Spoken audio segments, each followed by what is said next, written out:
Nous sommes un peu le lendemain de veille aujourd'hui au Québec parce que qui dit budget fédéral au Québec dit lendemain de veille. Est-ce que vous vous souvenez d'un budget fédéral qui a été accueilli par des applaudissements au Québec? Y a-t-il quelqu'un qui se souvient de ça? Il me semble que c'est tout le temps, c'est épouvantable, c'est une attaque contre le Québec, ça n'a aucun sens. Alors, c'est la même chose cette année. Alors, les forces vives du Québec déchirent leur chemise en disant que c'est une attaque frontale contre le Québec. Est-ce qu'on crie encore au loup pour rien? Est-ce que cette indignation-là est justifiée? Nous allons en parler avec nos panélistes et bien sûr vos commentaires. On va revenir sur les manifestations étudiantes. On en attend une aujourd'hui, c'est le 22. Qui dit 22 dit manif.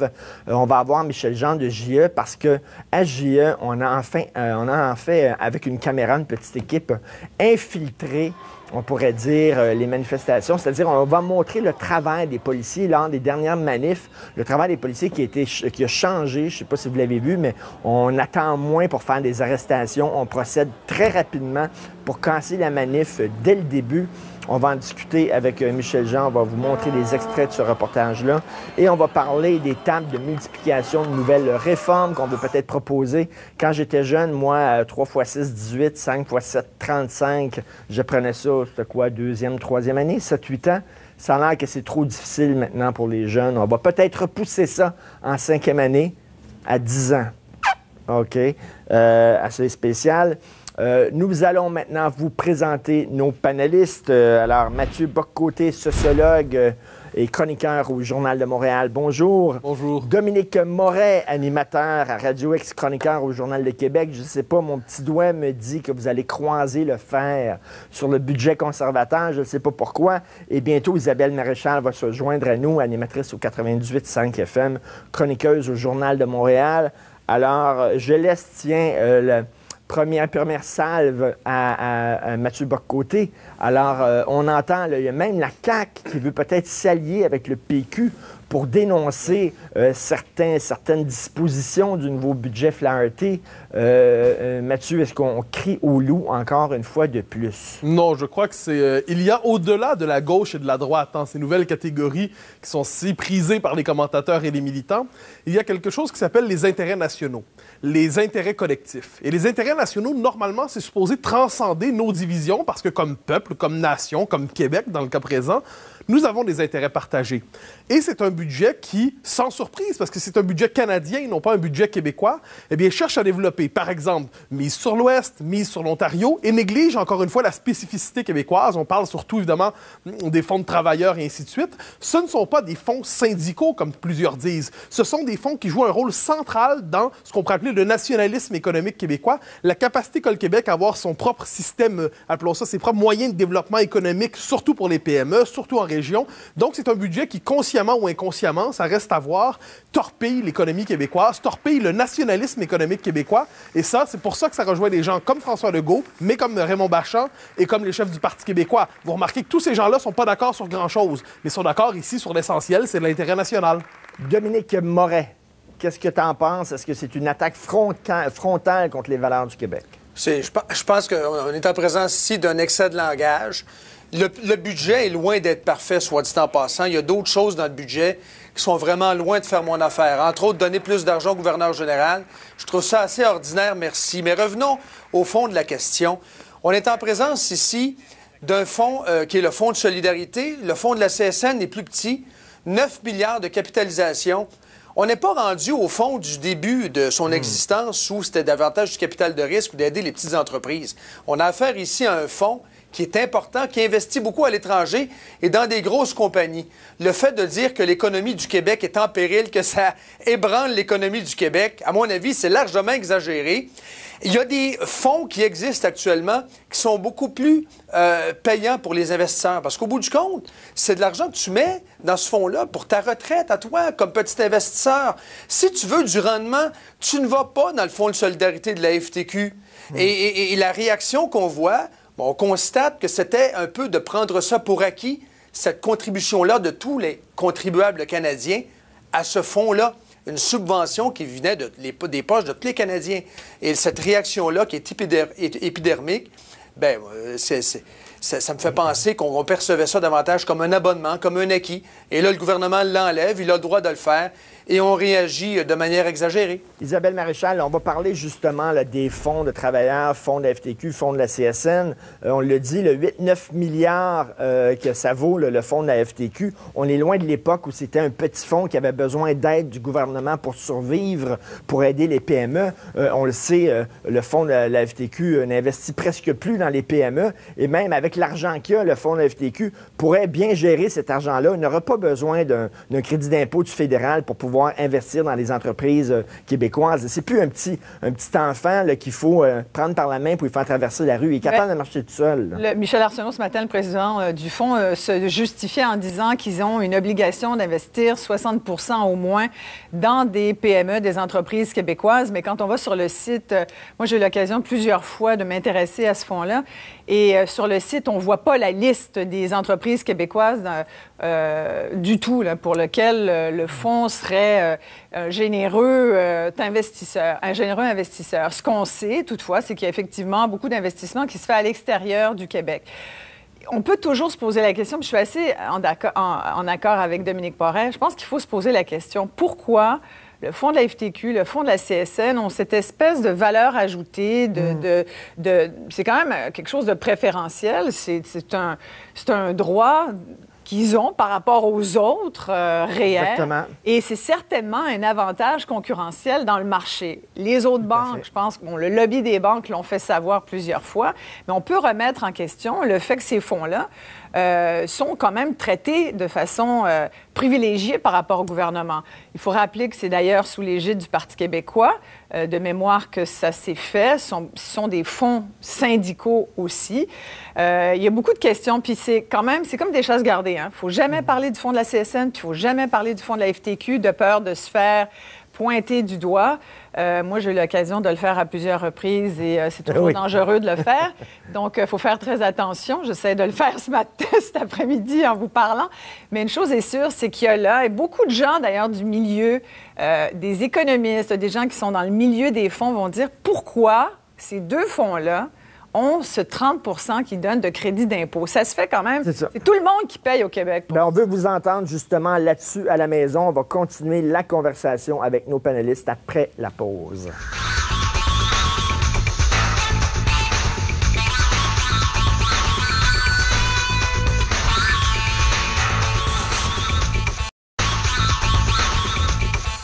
Est-ce que le budget Flaherty est une attaque contre le Québec? Qu'est-ce que vous pensez de cette décision de se retirer du fédéral des fonds de travailleurs de la FTQ, de la CSN? On a Jean-Guy au bout du fil. Jean-Guy, on vous écoute là-dessus. Bonjour, vous. Oui, bonjour. Je félicite pour votre émission. Merci. Okay. Et puis, je voudrais dire, moi, je pense pas que c'est une attaque. Là. Ce qu'on voit toujours, là, c'est toujours les syndicats puis les séparatistes là, qui sont toujours offusqués partout. Là, aussitôt qu'il y a quelque chose contre eux autres, ils montent aux barricades. Puis, je trouve les syndicats puis les séparatistes, c'est pas le Québec, ça. Puis, en passant, je voudrais dire, M. Bob Côté, là, c'est un autre Daniel Dubois, whatever, là. Merci beaucoup, bonjour. C'est un autre Gabriel Nadeau-Dubois. Il l'appelait Daniel Dubois. Bon. Peut-être parlait-il de René Daniel Dubois aussi. Oui, c'est René Daniel Dubois, peut-être. Je ne sais pas si c'est vrai. Alors Mathieu, j'aimerais t'entendre. En tant que whatever, je dirais une chose. Il y a une donnée qui me semble absente de notre réflexion pour l'instant. C'est que le fonds FTQ, le fonds CSN et ainsi de suite, ça relève des instruments économiques qui sont situés au Québec et qui, bien qu'ils fassent des investissements à l'étranger, évidemment, ils sont quand même sensibles à la réalité québécoise. Oui, mais ils sont plus petits, là. C'est plus comme avant.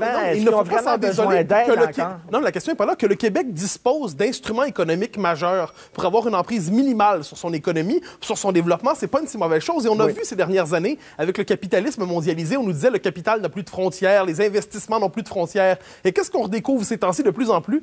Qu'une économie a besoin d'instruments, elle a besoin de frontières, elle a besoin d'instruments pour se développer. Me semble-t-il que le Québec a son petit modèle ici, qui fait peut-être trop de place aux syndicats dans l'absolu, mais dans les faits, ça nous a quand même donné des moyens de développement collectif qu'on devrait éviter de sacrifier. Mais c'est exagéré de dire que le budget ébranle l'économie du Québec quand même. Il y a un establishment politico-économique au Québec qui est bien présent, avec la SGF, avec Investissement Québec, qui font du capital de risque, la capitalisation de petites entreprises qui investissent dans des entreprises de chez nous. Et ça, c'est encore très présent. Avec les CLD locaux aussi. Localement, il y a toutes sortes d'organismes. Il y en a des milliards. La sacoche est bien pleine. Frontale là, qui a été jugée comme telle par le Parti québécois, le gouvernement du Québec, c'est toujours bon d'avoir une bonne crise, un bon conflit fédéral, provincial. Qu'on m'explique alors pourquoi Raymond Bachand, pourquoi François Legault s'indigne aussi? Est-ce que chez Raymond Bachand n'est pas un ultra-séparatiste? Pourquoi s'inquiète-t-il? Pourquoi Brian Mulroney, il y a quelques jours, célébrait encore le rôle de ce fonds de développement au Québec? Alors, si Brian Mulroney, Raymond Bachand, François Legault sont tous atteints du vilain virus séparatiste, manifestement, les souverainistes ont plus d'alliés qu'ils non, mais c'est vrai que ça fait du bon. C'est vrai que ça a eu du bon, ces fonds-là. Là, aujourd'hui, on parle de ce que c'est devenu et de leur influence. Mathieu, ces fonds-là, c'est énorme maintenant. La FTQ, il y a un building incroyable. Ils achètent des gratte-ciels. Puis on a vu aussi la façon dont ils font des affaires sur le bateau de Tony Accurso. Exactement. Une chose. Si c'est une réaction séparatiste en ce moment, expliquez-moi la réaction de Bachand et de Legault. Ça, j'ai besoin de la comprendre. Ce sont des nationalistes économiques. C'est pas moi qui dis que c'est des séparatistes. Ce sont des nationalistes économiques. C'est une question de séparatisme, là. C'est pas qu'on cherche la querelle avec Ottawa. C'est qu'il y a peut-être des intérêts économiques pour le Québec qui transcendent la gauche, la droite, le souverainisme ou le fédéralisme. C'est quand même drôle de voir que les nationalistes, tout d'un coup, ont des boutons, viennent au secours du Fonds de solidarité. Comme Raymond Bachand. Alors qu'en août 2012, le Devoir révélait que le Fonds de solidarité de la FTQ se retrouvait sous la loupe de la Commission Charbonneau en raison de l'existence possible d'un système de pots de vin facilitant l'accès aux dirigeants au capital d'investissement. Ça, il faudrait peut-être en parler un petit peu. À Paul Arcan, Raymond Bachand avait dit qu'il y avait eu des pressions là, alors qu'il était à la tête du Fonds de solidarité. Il y a eu des perquisitions de la SQ au Fonds de solidarité aussi. Mais il ne faut pas tout mélanger, c'est-à-dire la mauvaise gestion d'un organisme, le fait qu'il ait pu avoir des dérives, surtout qu'en ce moment, manifestement, tout le système québécois est touché par la question de la corruption. Parfait, le fond. C'est ce qu'on dit. Il ne faut pas mélanger la personne ne dit que c'est parfait. Il ne faut juste pas mélanger, tu as raison, Mathieu, FTQ et Fonds de la FTQ. On a Régent au bout du fil. Régent, qu'est-ce que vous en pensez? Moi, je trouve que c'est réellement de l'attaque contre le Québec. Si on engage juste au niveau du chômage, ils nous ont coupé, puis ils savent que le Québec, comme les maritimes, c'est les emplois à temps partiel. Ils coupent déjà dans le chômage, ils coupent partout. Puis là, après ça, ils se demandent pourquoi les séparatistes viennent chialer. Mais vous pensez vraiment... Régent, vous pensez vraiment, lorsqu'ils font le budget, ils se disent comment on peut fourrer le Québec? Non. C'est simple à voir. Le plan Harper, là, c'est qu'on veut rien savoir du Québec. On n'a pas de députés ou de ministres, nous en avons 5. Puis le Québec, on veut s'en débarrasser. C'est pas le Québec qui veut se débarrasser du Canada, c'est le Canada qui veut se débarrasser du Québec. Merci beaucoup, Régent. Mathieu, écoute ça, ce Facebook-là, le message qu'on a mis sur notre page Facebook de Louis Veillette. Je pense que c'est absolument délibéré de la part du Parti conservateur et qu'il y en a d'autres bien pires qui s'en viennent. Les gens ont raison de s'indigner, mais ce n'est rien de triste. C'est rien de très surprenant non plus. Mais un instant. Attends, Mathieu, c'est rien de très surprenant non plus. Harper nous retourne simplement l'amour que nous, la moyenne des Québécois, lui donne. C'est-à-dire que effectivement, on boude son gouvernement, on n'a pas voté pour lui, bien là, on n'a pas de voix au chapitre. Mais là, il y a deux choses. Est-ce qu'on n'est pas en train de payer le prix, justement, de notre désintérêt envers le gouvernement? Je crois qu'il y a deux choses ici. La première, qui me semble assez importante, c'est que le budget peut être mauvais pour le Québec sans que ça soit une attaque en règle décidée pour faire exploser le Québec. Il faut distinguer les choses. Il se peut que le gouvernement canadien soit de plus en plus indifférent à la réalité québécoise parce que l'économie canadienne se déplace vers l'Ouest, parce que son cœur historique est en Ontario et parce que le Québec est de plus en plus quantité négligeable. Il se peut par ailleurs que si le Québec était davantage... Ça n'a pas d'allure, Mathieu. Même si le poids démographique du Québec a baissé au cours des dernières années, on représente encore, dans les faits, 23 % quand même de l'économie du Canada. Après, si tu dis, on peut pas être d'accord avec le fait que l'économie se déplace vers l'Ouest, tu peux pas dire ça. Non, sinon, je suis pas je vais donner raison aux nationalistes qui disent, regardez, le Canada nous représente plus. Je ne suis pas d'accord. Oui, mais regarde, là où il y a effectivement raison de dire, puis là, moi, je pense pas qu'il y a un complot conservateur contre le Québec, mais je pense qu'effectivement, ils sont aveugles quand ils ne voient que l'industrie de l'auto de l'Ontario et qu'ils oublient tous les travailleurs de l'industrie forestière du Absolument. Québec, où là, on a envoyé des peanuts comparativement à l'industrie. Dominique, Juste un mot, Dominique, c'est ça être souverainiste au Québec, Isabelle. C'est-à-dire, être souverainiste, ça consiste à dire, même si le Canada n'est pas hostile envers nous, il ne gouverne pas selon les intérêts du Québec. Alors, je suis absolument d'accord que c'est insensé que le Canada ne tienne pas davantage compte des intérêts du Québec. Mais c'est pour ça qu'il faut faire l'indépendance un jour ou l'autre, parce qu'on veut gouverner selon nos intérêts. Dominique, je te pose une question. Oui. OK? Bon, peut-être qu'effectivement, le fonds de solidarité puis le fonds de la CSN, le jeune fonds de la CSN, on n'en a plus besoin. Peut-être que c'est plus comme avant. Mais ça sera à nous autres de décider, le Québec. Ce sera à nous autres de décider, c'est pas au fédéral de le faire. Il y a des gens qui disent ça, là. Non, mais c'était un cadeau des contribuables canadiens, cette contribution-là. Mais ce matin, le Fonds de c'est solidarité, moitié-moitié, hein. qu'est-ce C'est qui a moitié-moitié, changé? C'est moitié-moitié. Ben, c'est ça. Le fédéral a décidé de retirer sa part. That's it. Mais Et le là, Fonds de écoute- solidarité existe encore ce matin avec un conseil d'administration qui, ma foi, est constitué principalement de syndicalistes. Il Et faut moi, quand même le j'entendais rappeler. Michel- Et ils j'entendais peuvent Michel- prendre leurs décisions sur la capitalisation des entreprises. Mais savez-vous ce que Michel Arsenault disait ce matin? Il suggérait que cette partie que le fédéral vient de couper du fonds de la CSN Que et le de la Québec le STQ, compense. que ça soit compensé par Québec. Fait que là, ça veut dire qu'on va encore plus payer. Oui, mais ça, nous, les c'est contribuables terrible. Ça, québécois. c'est vraiment le Canada. C'est toujours aux souverainistes, Mais là, au c'est pas le Québec. Canada, non, là, non. c'est- J'entends, c'est qu'Arsenault nous dit ça, puis il n'y a pas tort, mais ce qu'on doit comprendre, c'est que c'est toujours au Québec à écoper. Ottawa nous impose une décision, et là, le Québec doit écoper, puis il y a tout une espèce de petit parti médiatique qui nous dit c'est pas grave, dédramatiser. Le Québec se Oui, plaint il pour faut vrai. dédramatiser. Il y a trop d'émotions. Après là. la pause. Il y a encore 9 millions dans la, 9 OK, milliards dans la après la caisse. pause, on va aborder l'autre point de vue, c'est-à-dire la formation de l'emploi. Et là aussi, ça chire pas mal à Québec. On en parle après la pause.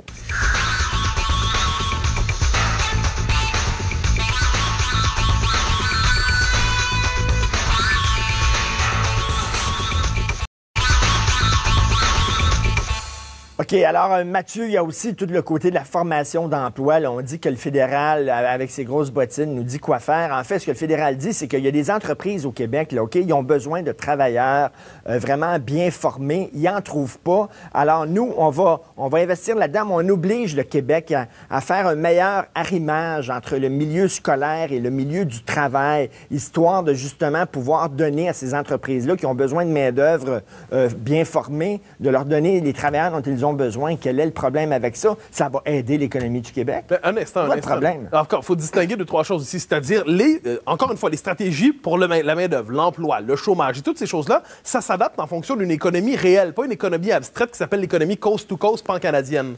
Le Québec a sa propre dynamique économique depuis un bon moment.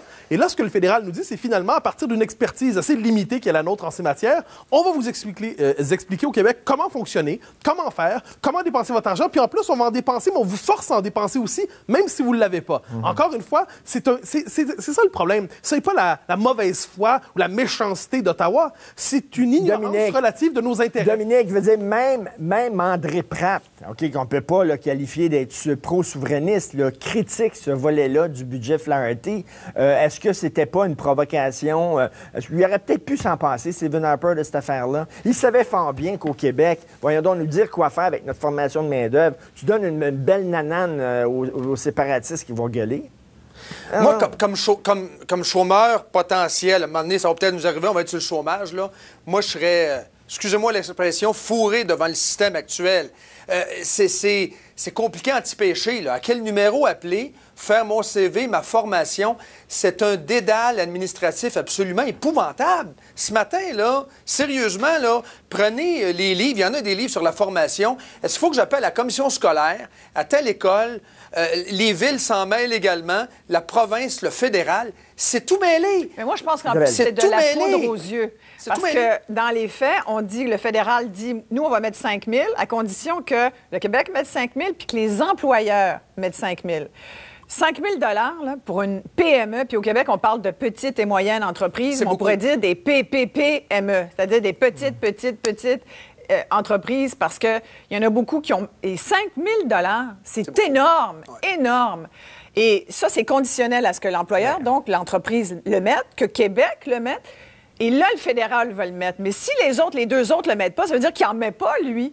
Donc, c'est de l'argent qu'on nous dit qu'on va investir, mais qui, dans les faits, moi, j'aimerais ça, dans 1 an ou 2, qu'on voit combien aura été véritablement investi. Mathieu, ça se peut-tu que le fédéral, des fois, ait des bonnes idées pour le développement économique du Québec aussi? Ça arrive-tu, ça? Un instant. Que le fédéral ait de bonnes idées, il n'y en a pas de doute. C'est un gouvernement compétent, qualifié. La question n'est pas là. La question, et c'est un vieux proverbe britannique, ça va faire plaisir à Dominique Moret, c'est-à-dire être bien gouverné par les autres n'est pas un substitut au fait de se gouverner soi-même. Alors là, on est au cœur. Le développement économique, surtout à notre époque, c'est une prérogative centrale de l'État. L'État redécouvre son rôle en développement économique. J'ai rien contre le fait qu'Ottawa gère bien ses affaires, mais je préférais qu'on gère les nôtres par nous-mêmes. Qu'est-ce qu'il y a de si fou que ça à l'idée que les Québécois seraient capables de se développer par eux-mêmes? Oui, mais on n'est pas séparés du Canada. de Mathieu. C'est un bon Québécois, c'est même pas un plaidoyer indépendantiste ici. Ceux qui pensent pas comme Mathieu, c'est des mauvais Québécois. Ce que je dis, c'est qu'Ottawa... Mathieu, il est bon, c'est un bon Québécois. Non, Dominique, tu es aussi bon Québécois, n'en doute pas. Ce que je dis, c'est qu'Ottawa devrait tenir compte de la spécificité québécoise dans ses stratégies de développement économique. Qu'est-ce qu'il y a de si aberrant à demander à ce qu'Ottawa tienne compte du Québec? Mais là, tu reviens au concept de société distincte. C'est pas si mauvais. Ce matin. Mais oui, on parle de ça, parce qu'on dit qu'Ottawa, en ce moment, ne tient pas compte du modèle de développement économique québécois. Un moment donné, si on pense qu'on existe... est différent, puis celui de la Colombie-Britannique est différent. Mais que le Canada s'adapte à sa région. Mathieu, notre modèle économique... On est une des provinces les plus pauvres au Canada. Faut-tu vraiment se Il va bien le modèle. Il va bien le modèle. Un instant, il ne faut pas tout mélanger. Il y a des problèmes au Québec de bureaucratie, mais l'idée qu'il doit y avoir au Québec des stratégies adaptées minimalement à notre réalité, qu'est-ce qu'il y a de si excessif, de si transgressif là-dedans? Dominique, est-ce que toi, tu prônes pour un fédéralisme asymétrique qui prend en considération la spécificité de chaque province et de chaque territoire? Bien, chaque fonctionnaire vit la réalité. Il faut arrêter d'imaginer le gouvernement fédéral comme une grosse bébite qui vit dans une espèce de bulle en plexiglas à Ottawa, sans antenne extérieure. Au Québec, dans chaque région, il y a des fonctionnaires qui reçoivent des demandes, qui ont des portraits socio-économiques de ces régions-là, qui sont différentes l'une de l'autre. Et à ce moment-là, on étudie les besoins, le cas échéant. C'est pas... mais vous, ce qui vous intéresse, vous n'êtes pas intéressé par l'évasion fiscale ou le fait, par exemple, qu'on dit qu'on va être plus sévère envers les gens qui ont de l'argent, les PME, justement, qui se versent des dividendes. Vous trouvez pas que c'est... Tu sais, on parle tout le temps des travailleurs, des ouvriers, c'est parfait, mais on parle tout le temps de création de richesse. La création de richesse, qu'on nous galvaude tout le temps, c'est aussi les PME, les chefs d'entreprise. On parle pas des multinationales. Rapidement, un téléphone, rapidement. Qui on a au téléphone? On a Yves, c'est ça? Oui. Yves, on vous écoute. Oui. Qu'est-ce que vous en pensez de ça, Yves? Ben moi, je pense que ça fait 12 ans que je suis à retraite. J'en ai pris des REER. Puis, à cause que j'ai pris des REER, moi, j'ai pas droit au supplément. Mais je connais un paquet de monde qui n'ont pas pris de REER, mais le gouvernement fédéral lui paye 480$ par mois de supplément. Fait que je sais pas, il sait pas compter. Est-ce que pour vous, c'est une attaque contre le Québec, ce budget-là? Ben, monsieur, je n'ai pris des REER. Moi, ça a fait que je suis correct, je suis content d'en avoir pris parce que j'ai pas besoin de supplément. Mais ceux qui n'en prennent pas, les autres, le gouvernement fédéral lui paye 480$ par mois en supplément. Merci beaucoup, Yves. Après la pause, nous allons parler des manifestations. On en prévoit une encore ce soir. On en parle avec Michel Jean après la pause.